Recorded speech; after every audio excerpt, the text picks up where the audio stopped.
Hello, all. So there are some people who have been saying that Bibi Netanyahu started this whole little war thing down here as a political ploy to gain some advantage going into a third election, which is almost certainly going to happen. Now, I want to say right up front, I don't know if that's true. It could be. It might not be. But I do want to go a little further into this, examine some of the ramifications of it. Who will gain politically from this? Well, a quick reminder of how this whole thing started. What's his name? Can't remember his name. I can't remember his full name. Baha al-Atta, the leader of Islamic Jihad, was assassinated by an airstrike in Gaza. And as a result, Islamic Jihad, which is the second largest terrorist group in Gaza, started shooting.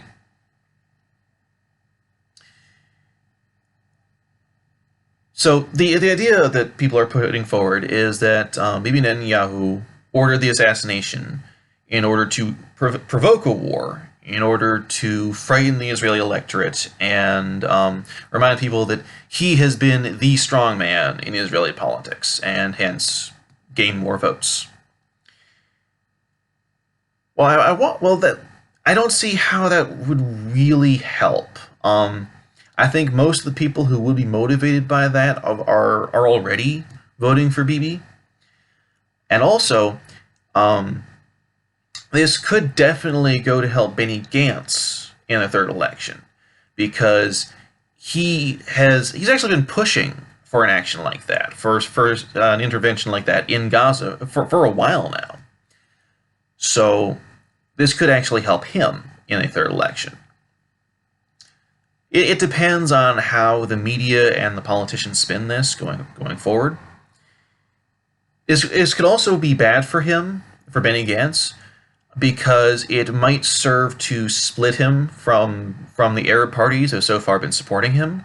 Not because they like him. That's a very important to remember. Benny Gantz is only slightly less to the right than Bibi. That's important to remember.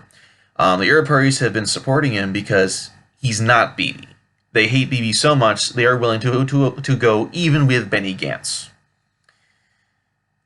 So, depending how things go, they might be reminded of Benny Gantz's history in politics and the military, and that might serve to split more Arab parties away from supporting him, which might be bad going into a third election. And while he's still trying to form a government in this election, which honestly he's doomed. The Arab parties might benefit from this.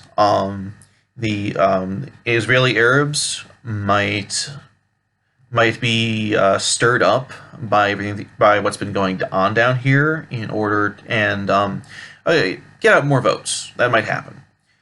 On the other hand, I do think that the Israeli electorate will also be motivated by this. Our last election, which is the second election this year, actually had a relatively low turnout among non-Israeli Arab voters, although it was a very high turnout among Israeli Arab voters. Now,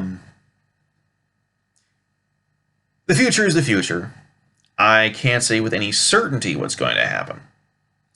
But I think that overall, the various effects of the war and events going on around it will generally equal themselves out, even themselves out. I forget. Anyway, I think everyone's going to benefit a little bit from this politically, and I also think everyone is going to what's the word opposite of benefit? I forget the word. It's a little late here. It will depend a lot on how it's spun in the media and politics. Also, to digress a moment to talk about wider affairs, because this could have further ramifications for Israeli politics in the region, because there are a lot of countries around here who have historically been hostile to Israel, but A lot of people in those countries have wanted to get closer to Israel to benefit from trade and technology and exchange of ideas, but have so far been prevented from doing so because the Israeli-Palestinian conflict has been such a dominant issue in regional politics. Recently, that has been less true, and a lot of countries in the region have been getting closer to Israel. But again, depending on how this is spun in media and in politics, this could serve to drive some people away. I hope it won't. Especially depending on whether the ceasefire holds or not. That would definitely have an effect. If the war gets dragged out, if it escalates, it would definitely have a much bigger effect in the region. But that's it. Thanks for tuning in. Please like, share, subscribe, comment below if you have anything to say. I'd be happy to answer any questions you have. And have a good night. Bye.